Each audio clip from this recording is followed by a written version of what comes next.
हम में से बहुत सारा लोग इसमें कंफ्यूज रहते हैं कि हमें फ्लेक्सी कैप फंड लेना चाहिए या फिर मल्टी कैप फंड लेना चाहिए, कैसे अपना पोर्टफोलियो को स्ट्रक्चर करना है। तो इस वीडियो को देखने के बाद आप खुद से ही खुद का पोर्टफोलियो रिस्ट्रक्चरिंग कर सकते हैं।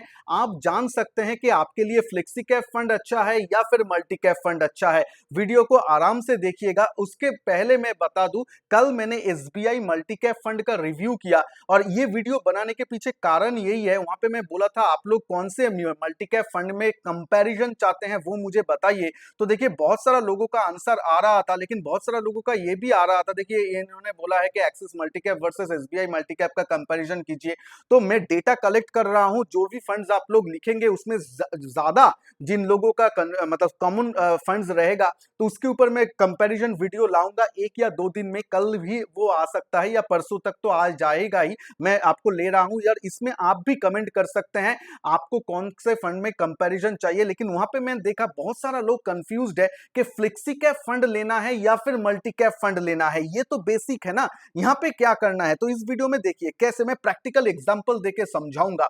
मान लीजिए बहुत सारा एक आपका पोर्टफोलियो में पहले जाइए, आप देखिए आपके रिस्क के हिसाब से बहुत सारा मैं फंड में देखता हूं, बहुत सारा पोर्टफोलियो में जहां पे axis blue chip, axis small cap, axis mid cap तीनों ही लेके बैठे हैं आप लोग। या फिर मान लीजिए स्मॉल कैप नहीं भी है फिर भी आप लोग axis blue chip axis mid cap है, ऐसा हो सकता है। दो है या फिर तीनों ही है।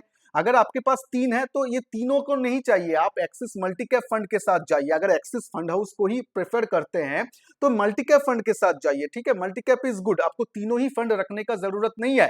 पहले तो बता दूं, मल्टी कैप फंड का मतलब है आपके पास 50% लार्ज कैप में यूजुअली वो लोग रखेंगे, 25% रखेंगे स्मॉल कैप में, 25% मिड कैप में। ठीक है, ये 50% मैंडेटरी नहीं है लार्ज कैप में, यहाँ पे 25% मैंडेटरी है लार्ज कैप में। बाद बाकी जो 25% रहेगा वो लार्ज मिड कैप में भी वो लोग रख सकते हैं, स्मॉल कैप में भी रख सकते हैं। लेकिन अमूमन देखा गया है कि फंड हाउस लार्ज कैप की तरह रखता है। ठीक है, ये अमूमन देखा गया है।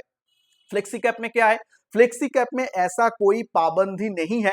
फंड मैनेजर अपना हिसाब से जैसे जैसे उसको मार्केट में अपॉर्चुनिटी दिखेगा वो लार्ज कैप में एलोकेशन ज्यादा बढ़ा सकते हैं, पूरा मिड कैप ओरिएंटेड फंड उसको बना सकते हैं, पूरा स्मॉल कैप ओरिएंटेड भी बना सकते हैं।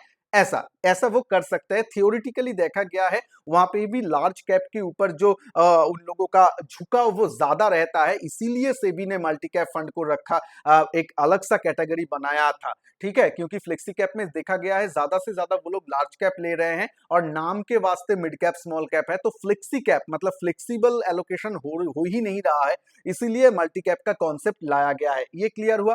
अब देखिए यहाँ पे अगर देखेंगे, अगर आप बोलेंगे संजय भाई अगर मेरे पास दो ऐसा फंड है तो कैसे करेंगे। जैसे कि एग्जांपल मान लीजिए आपके पास एसबीआई फोकस्ड इक्विटी फंड है और एसबीआई स्मॉल कैप फंड है, ये दो फंड है। तो मैं क्या करूंगा, यहाँ पे आपको देखना है आपका रिस्क क्या है। मतलब मान लीजिए ये दोनों ही फंड अच्छा है तो दोनों ही आप रख सकते हैं इस हिसाब से। लेकिन मान लीजिए आपका आपका पोर्टफोलियो में ऑलरेडी 10-12 फंड्स हो गया है और आप फंड को कम करने के लिए एक एक्सरसाइज कर रहे हैं कि फंड नंबर ऑफ फंड मेरा कम हो। तब कैसे सोचना है मैं बता देता हूं।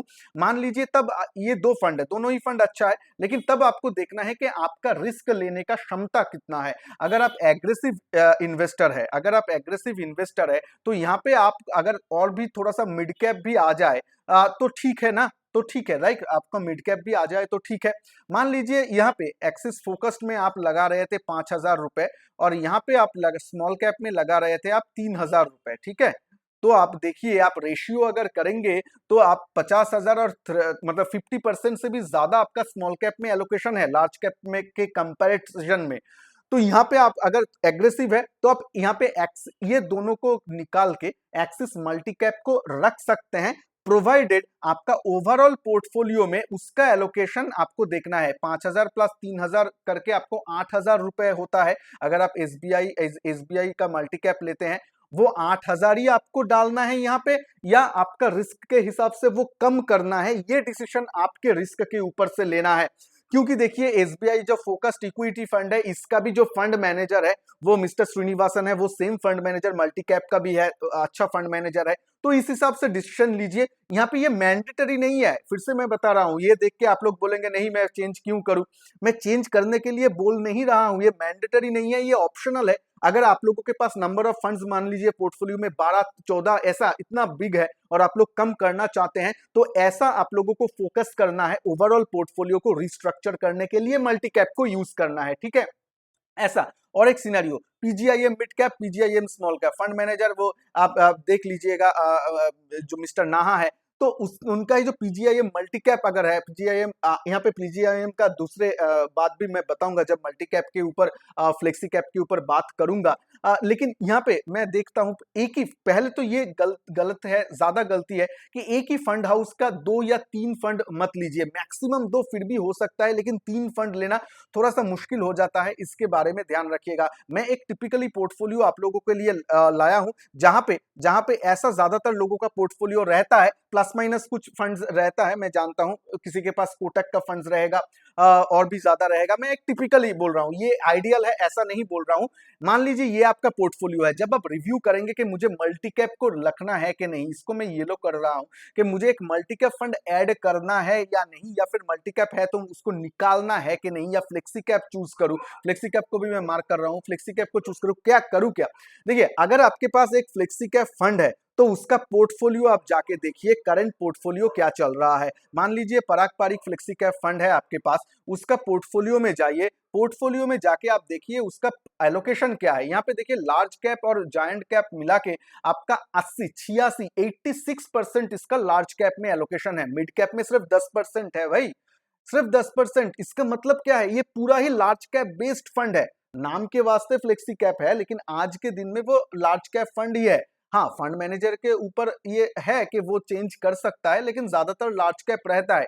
तो आप खुद से डिसाइड कीजिएगा, जब मल्टी कैप और फ्लेक्सी कैप के बीच आप लोग को दुविधा लगे कि क्या लेना है, मुझे सिर्फ एक ही लेना है, अगर आप एग्रेसिव नेचर के थोड़ा सा हैं और आपके पास ऑलरेडी कोई existing small cap fund, mid cap fund नहीं है, तो आराम से फ्लेक्सी कैप को ना लेके आप लोग मल्टी कैप को ले सकते हैं। ये सुन लीजिए, आराम से ये कर सकते हैं आप लोग, क्योंकि आपके पास ऑलरेडी एक्सपोजर नहीं है स्मॉल कैप मिड कैप का, और आप एग्रेसिव है और आपका लॉन्ग टर्म ड्यूरेशन है 15 साल इतना, तो आप आराम से मल्टी कैप के साथ जा सकते हैं, क्योंकि वहां पे आपको 25% एलोकेशन मिलेगा ही मिलेगा स्मॉल कैप मिड कैप में, ठीक है। फ्लेक्सी कैप में ऐसा नहीं होगा। फ्लेक्सी कैप में आज के दिन में और लास्ट में 1 साल का देखा हूं एलोकेशन, आप भी देख सकते हैं प्रीवियस एलोकेशन फैक्ट शीट में जाके, वहां पे भी ज्यादातर फंड्स का जो है आपका सब लार्ज कैप के तरफ ही झुकाव रहता है। इसीलिए तो सेबी ने इसको चेंज किया है, मल्टी कैप बोल के अलग सा एक जो कैटेगरी है उसको इंट्रोड्यूस किया था, ठीक है, क्योंकि ये लोग फ्लेक्सी बोलते हैं लेकिन लार्ज कैप में ही रहते हैं।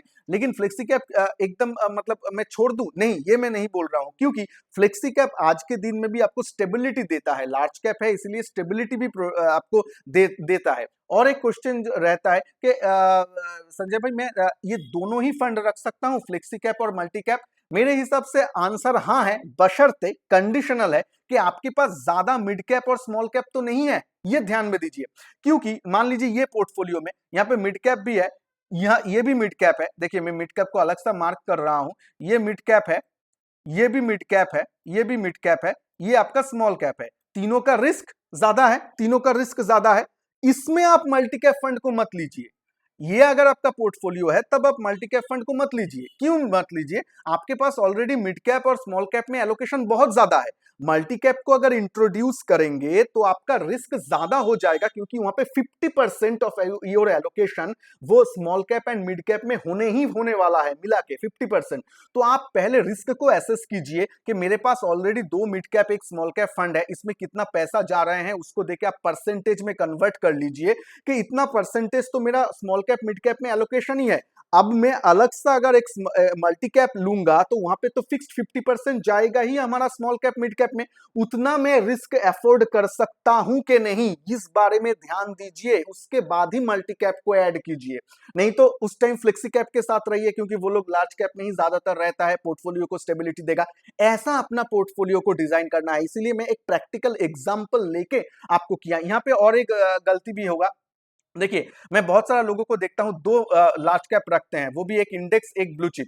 ऐसा नहीं करना है, एक से रहिए, क्योंकि लार्ज कैप में टॉप 10 अगर स्टॉक देखेंगे बहुत सिमिलरिटी है, बहुत सिमिलरिटी, वही आपका सेम नाम, रिलायंस, एचडीएफसी, इन्फोसिस, टीसीएस, भारतीय एयरटेल, ये सभी रहने वाला है। तो क्यों इतना आप रिस्क लेंगे? एक ही फंड रखिए। अगर आप एक्टिव फंड में है, बहुत सारा अच्छा फंड है, आप जानते हैं Canada Robeco blue chip fund है, बहुत सारा अच्छा फंड है, वो डिस्कशन आज के वीडियो का नहीं है। मैं पोर्टफोलियो रीबैलेंसिंग, रिस्ट्रक्चरिंग के बारे में बात कर रहा हूं। लेकिन आपको इंडेक्स में निफ्टी 50 फंड भी ले लिए और एक ब्लू चिप फंड भी है, ऐसा मत कीजिए। यहाँ पे ज्यादा ओवरलैप होगा, दोनों फंड लेके आपको कुछ फायदा नहीं। एक ही रखिए, कोई भी एक रखिए। अगर आप इंडेक्स लवर्स है तो इंडेक्स को रखिए। यहाँ पे एक्सिस को मतलब कोई भी ब्लू चिप या लार्ज कैप बेस्ड फंड रखना चाहते हैं रखिए। लेकिन फ्लेक्सी कैप और मल्टी कैप का जो आपके, और ये खुद का, ये आपको खुद को डिसीजन लेना है। ये कोई आपको, मैं सिर्फ आपको ये वीडियो के जरिए एक धारणा दे रहा हूं कैसे अपना पोर्टफोलियो का एनालाइज करना है, लेकिन ये काम आपको ही करना है, क्योंकि आपका रिस्क क्या है ये आपको ही मालूम है। आप कितना एग्रेसिव है, सिर्फ कमेंट बॉक्स में अगर लिख देंगे मैं एग्रेसिव इन्वेस्टर हूं तो मुझे क्या करना है। एग्रेसिव का डेफिनेशन भी बहुत लोगों के लिए बहुत सारा है। एक एग्रेसिव इन्वेस्टर मान लीजिए 20% से लॉस में ही घबरा जाते हैं, और दूसरे एग्रेसिव इन्वेस्टर 30% तक भी टॉलरेट करते हैं। थर्ड इन्वेस्टर आपका 60% तक भी लॉस हो तो भी कुछ मतलब परेशानी नहीं होता है। ऐसा भी हो सकता है। तो एग्रेसिव का डेफिनेशन भी चेंज होता है। तो इसीलिए मैं बोल रहा हूं, आपके रिस्क के हिसाब से मैंने जो आपको बोला हूं उस हिसाब से एक बार पोर्टफोलियो को रीथिंक कीजिए। उसके बाद ही मल्टी कैप और फ्लेक्सी कैप के ऊपर डिसीजन आप लोग ले सकते हैं। दोनों ही फंड का कैटेगरी जो है वो अपने अपने जगह में ठीक है, लेकिन कैसे उसको यूज करना है ये अपने इंडिविजुअल्स के ऊपर है, उसका रिस्क प्रोफाइल के ऊपर है। समझ गए? और आपका जो एग्जिस्टिंग पोर्टफोलियो है उसको ऐसे ही डिजाइन कीजिए कि आपको फ्लेक्सी कैप या मल्टी कैप किसको लेके एक एक बैलेंस पोर्टफोलियो बनाना है, आपके रिस्क के हिसाब से, जो ग्रोथ भी दे और स्टेबिलिटी भी दे, उसके साथ साथ आपके रिस्क के हिसाब से हो, ऐसा आप मान के चलिएगा। और कंपैरिजन वीडियो के लिए प्लीज इस वीडियो के नीचे प्लीज आप कमेंट कीजिएगा। ये उस कल का वीडियो या आज का वीडियो का नीचे भी कमेंट करेंगे तो मैं जरूर उसके ऊपर मतलब हर एक का कमेंट पढ़ रहा हूं। कौन कौन सा फंड आप बोल रहे हैं, बैक एंड में काम चल रहा है। कल या परसों में भी मल्टी कैप फंड के ऊपर कंपैरिजन वीडियो आ जाएगा। फ्लेक्सी कैप फंड के ऊपर मेरा नंबर 1 जो प्रेफरेंस है, कंपैरिजन वीडियो ऑलरेडी है मेरे चैनल में, आपके स्क्रीन में आ जाएगा, क्लिक करके जरूर देखिएगा। चलिए खुश रहिएगा, मिलते हैं नेक्स्ट वीडियो में, तब तक के लिए जय हिंद, वंदे मातरम।